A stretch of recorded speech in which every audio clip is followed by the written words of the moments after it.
بسم اللہ الرحمن الرحیم۔ السلام علیکم۔ ہم لوگ صادق آباد کے ایک قریبی گاؤں میں رہا کرتے تھے۔ میرا اور آمنہ کا گھر پاس پاس تھا۔ ہمارے گاؤں میں لوگ لڑکیوں کی تعلیم کے خلاف تھے، لیکن وہاں لڑکوں کو بھی اعلیٰ تعلیم حاصل کرنا نصیب نہ تھی۔ لہٰذا مجھے اور آمنہ کو 5ویں کے بعد گھر بٹھا دیا گیا۔ ہم لوگ سارا دن ایک دوسرے کے گھر آتی جاتی اور باتیں کرتی، کبھی انڈور گیم کھیلتی۔ تاہم آگے پڑھنے کا ارمان ہم دونوں کا تھا۔ یہ اس وقت کا ذکر ہے جب میں 11 برس کی تھی۔ ایک دن امی نے مجھے بتایا کہ تمہارے چچا لاہور سے اپنے بیٹے زین کے ساتھ آ رہے ہیں۔ بہت خوشی ہوئی کیونکہ ان چچا کے بارے میں بچپن سے سنتی آئی ہوں، مگر جب سے ہوش سنبھالا ان سے نہ مل سکی تھی۔ معاملہ یہ تھا کہ میری پیدائش سے بھی قبل وہ اپنے خاندان والوں سے لڑ جھگڑ کر تعلیم حاصل کرنے کے لیے لاہور چلے گئے تھے اور وہاں ہی اپنی پسند کی شادی کر لی تھی۔ لیکن زین کی پیدائش کے چند برس بعد چچی اس دنیا میں نہ رہی تھی۔ چچا بہت عرصے بعد گاؤں آ رہے تھے۔ ابا جی نے بھی سب کچھ بھلا کر کھلے دل سے ان کا استقبال کیا۔ چچا ابو کے بھائی لگتے ہی نہ تھے۔ وہ پینٹ کوٹ میں بہت بھلے لگ رہے تھے، بہت پڑھے لکھے اور ڈیسنٹ تھے۔ اور زین جو مجھ سے 3-4 برس بڑا تھا، بہت خوب رو تھا۔ چچا نے دیکھا تو بہت پیار کیا اور میری پڑھائی کے بارے میں پوچھا۔ امی نے بتایا کہ اس نے 5ویں تک پڑھا ہے، اب مزید نہیں پڑھائیں گے۔ چچا نے حیرت سے ابو کو دیکھا اور بولے، کیا آپ لوگ اب بھی انہی فرسودہ خیالات میں گھرے زندگی گزار رہے ہیں جس وجہ سے میں نے گھر چھوڑا تھا؟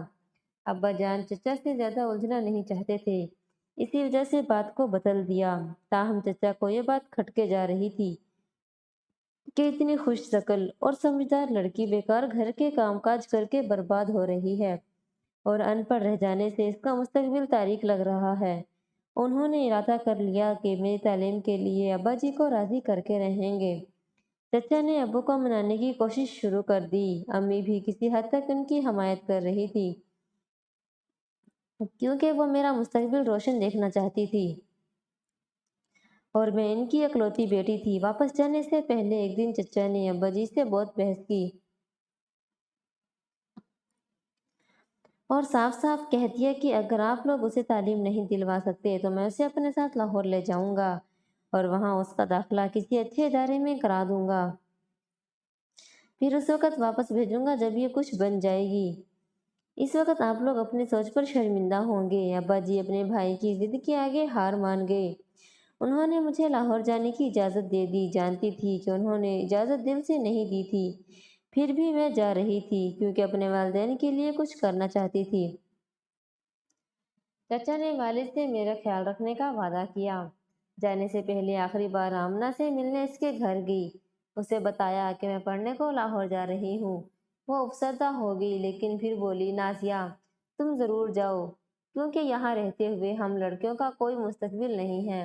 تعلیم انسان کو شعور دیتی ہے، انسان بناتی ہے، تمہیں ضرور جانا چاہیے۔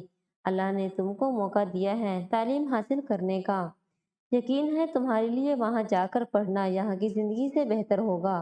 اس نے دعا دی کہ خدا کرے تم کچھ بن کر ہی لوٹو۔ اس قدر کہہ کر وہ رونے لگی اور آواز رند گئی۔ میری آنکھوں میں بھی آنسو آ گئے۔ میں چچا کے ساتھ لاہور آ گئی۔ امی نے کہا، بیٹی ہم سے جدائی مول لے رہی ہو تو پھر ہماری لاج نبھانا، کچھ بن کر ہی لوٹنا۔ تب میں نے کہا تھا، امی جان وعدہ کرتی ہوں کہ جب تک کچھ بن نہ جاؤں گھر نہ لوٹوں گی۔ امی نے تو مجھے محنت کے لیے کہا اور میرے منہ سے نہ جانے کیوں ایسے الفاظ ادا ہو گئے۔ چچا کا گھر بہت عالیشان تھا۔ انہوں نے میرا کمرہ دکھایا، وہ بھی خوبصورت تھا۔ ان لوگوں کا رہن سہن دیکھ کر سوچا، کاش میرے والد بھی پڑھے لکھے ہوتے تو وہ ایک آج معمولی کسان نہ ہوتے اور ہم بھی انہی لوگوں کی طرح رہ سکتے۔ زین کے گھر مجھے ہر طرح کا سکھ اور آشائش میسر تھی، پھر بھی گاؤں کی یاد آتی، خاص طور پر آمنہ۔ میرے لیے لاہور شہر کا ماحول بہت الگ تھا۔ یہاں کے لوگ اور یہاں کی باتیں سب کچھ مختلف تھا۔ میں نے قبل سے کبھی گاؤں سے باہر قدم نہیں رکھا تھا، شاید اسی لیے یہ سب میرے لیے بہت الگ تھا۔ لیکن پھر آہستہ آہستہ خود کو یہاں کے ماحول میں ڈھالنا شروع کر دیا۔ چچا نے بہت پیار دیا۔ وہ مجھ میں اور زین میں کوئی فرق نہ رکھتے تھے۔ زین کی بھی مجھ سے دوستی ہو گئی۔ پڑھائی کے بعد ٹی وی اور کبھی گپ شپ میں اچھا وقت گزرتا تھا۔ اکثر چچا ہم دونوں کو چھٹی کے دن سیر و تفریح کے لیے لے جاتے۔ دن اسی طرح گزرتے گئے۔ میں نے میٹرک کر لیا۔ رزلٹ آیا تو میرے بہت اچھے نمبر آئے تھے۔ بہت خوش تھی۔ مجھ سے زیادہ میرے چچا خوش تھے۔ انہوں نے میرا داخلہ بہت اچھے کالج میں کروا دیا۔ ایف ایس سی بھی اعلیٰ نمبروں سے پاس ہو گئی۔ زین نے پڑھائی میں بہت مدد کی تھی۔ وہ خود بھی ذہین تھا اور اس نے میڈیکل کالج میں داخلہ لیا تھا۔ میں نے بھی اسی شعبے کا انتخاب کیا چونکہ نمبر بہت اچھے تھے۔ میرا داخلہ بھی اسی کالج میں ہو گیا جہاں زین پڑھتا تھا۔ چچا کی خوشی قابل دید تھی۔ انہوں نے گاؤں فون کر کے سب کو یہ خوشخبری دی۔ امی مسرور تھی اور ابا جی مجھ پر فخر کرنے لگے تھے۔ غرض میں نے تعلیم حاصل کرنے کا جو چیلنج قبول کیا تو ڈٹ کر محنت بھی کی اور زین نے بھی بھرپور مدد کی تھی۔ اس کا تو ان دنوں فائنل ایئر چل رہا تھا اور میں اس سے کافی پیچھے تھی۔ اللہ کے کرم سے وہ دن آیا جب میرا MBBS مکمل ہو گیا۔ اس روز مجھ سے زیادہ زین خوش تھا، لیکن اس خوشی کے موقع پر آنسو نہ روک سکی کیونکہ میرے والدین میری خوشی میں شریک ہونے کو وہاں موجود نہ تھے۔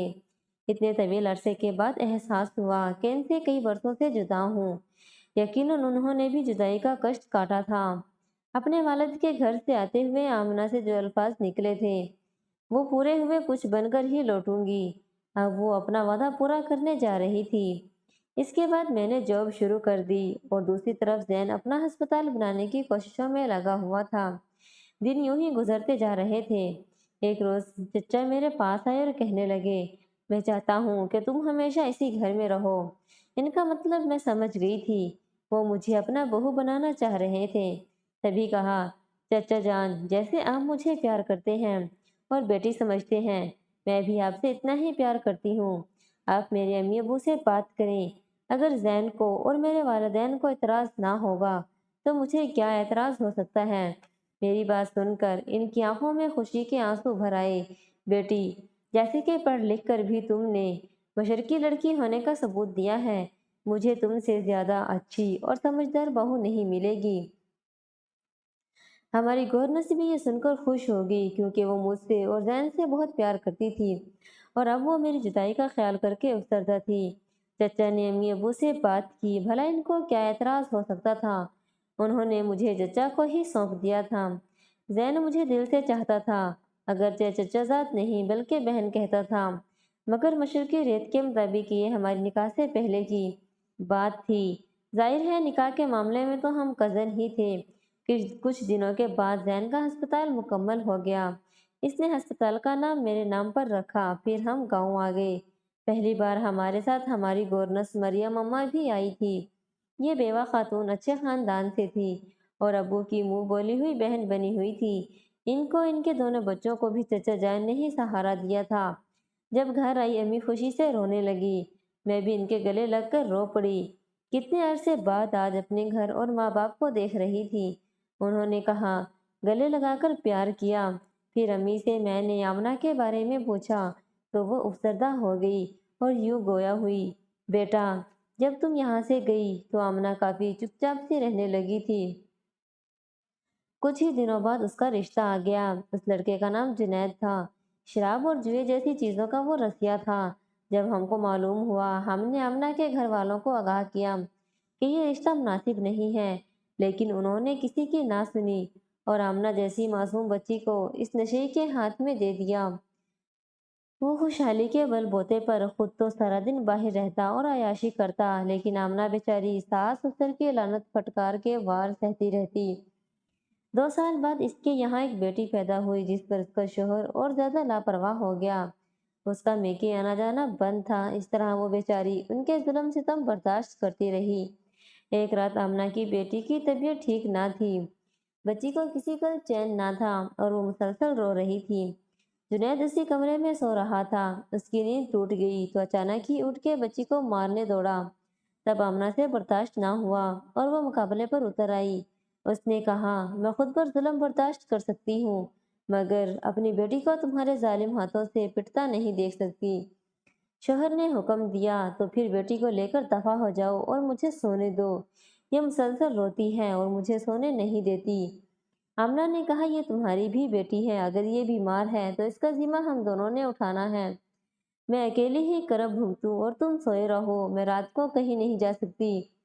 صبح ہوتے ہی جنید اور اس کے گھر والوں نے آمنہ کو اس کے میکے پہنچا دیا اور پھر طلاق دے دی۔ وہ بیچاری میکے آئی تو اس کے بھائی اور بھابھی کو اس کا آنا ناگوار گزرا کہ گھر کے اخراجات بمشکل پورے ہو رہے تھے، اوپر سے یہ مصیبت آ گئی۔ انہوں نے کچھ ہی دن اسے اور اس کی بچی کو برداشت کیا اور پھر اس کو دوسری شادی پر مجبور کرنے لگے۔ آمنہ بیچاری اپنی معصوم بچی کی خاطر دوسری شادی نہ کرنا چاہتی تھی، لیکن بھابھی نے یہ کہہ کر اسے رضامند کر لیا کہ میرا بھائی تمہاری بچی کا بہت خیال رکھے گا۔ اس کا نام انور تھا اور زیادہ عمر ہو جانے کے سبب کوئی اسے رشتہ نہیں دیتا تھا۔ آمنہ نے عمر رشتہ دار شخص کے ساتھ زندگی گزارنے پر صبر کر لیا، کیونکہ اب اس کا کوئی ٹھکانہ نہ تھا۔ کچھ عرصے بعد انور کو نوکری سے نکال دیا گیا تو بے حد چڑچڑا اور بدمزاج ہو گیا۔ اب وہ بات بات پر اس کو مارتا اور کہتا کہ جب سے تم زندگی میں آئی ہو، بربادی میرا مقدر بن گئی ہے۔ اگر تم اور تمہاری بیٹی میری زندگی میں نہ ہوتی تو میں آرام سے اپنا گزارا کر لیتا، لیکن اب تمہارے ہوتے یہ بھی ناممکن رہا۔ ایک دن جب کہ اس کی بیٹی نے گھی گرا دیا، اس نے بچی کو مارنا شروع کر دیا۔ بچی کو بچانے کی خاطر آمنہ آڑے آئی تو اسے بھی زد و کوب کیا۔ وہ بیچاری گردے پر چوٹ لگنے سے چل بسی۔ تب اس نے اس کی بیٹی کو بھی اٹھا کر پٹخ دیا اور وہ اس دھچکے کی تاب نہ لاتے ہوئے ہمیشہ کے لیے خاموش ہو گئی۔ اس کے بعد وہ خود بھی فرار ہو گیا اور آج تک اس کا کچھ پتہ نہیں کہاں ہے اور نہ کسی نے پیچھا کیا۔ امی نے جب آمنہ کے بارے میں یہ سب کچھ بتایا تو میری آنکھیں جھلک گئی۔ مجھ سے اس کی دوستی معصوم عمر میں ہوئی تھی اور بچپن کا پیار انسان کبھی نہیں بھلا سکتا۔ آج بھی جب اس کا خیال آتا ہے تو میرے آنسو آنکھ نکل آتے ہیں۔ آج میں اپنے گھر میں زین اور اپنے بیٹے کے ساتھ آئیڈل زندگی گزار رہی ہوں۔ یقیناً کبھی نہ کبھی آمنہ نے بھی اس زندگی کی خواہش کی ہوگی، لیکن اس معصوم کا انجام افسوسناک ہوا۔ میری کہانی سے والدین کو سبق یہ ضرور ملے گا کہ وہ اپنے بچوں کی تعلیم پر زور دیں تاکہ وہ معاشرے کی سختیوں کا مقابلہ کرنے اور اپنے بل بوتے پر زندگی گزارنے کے قابل بنے۔ بے شک آمنہ اگر تعلیم یافتہ ہوتی تو اتنے ظلم و ستم برداشت نہ کرتی، مگر اس کے پاس تعلیم کی دولت تھی نہیں، تبھی اس کا ایسا بھیانک انجام ہوا۔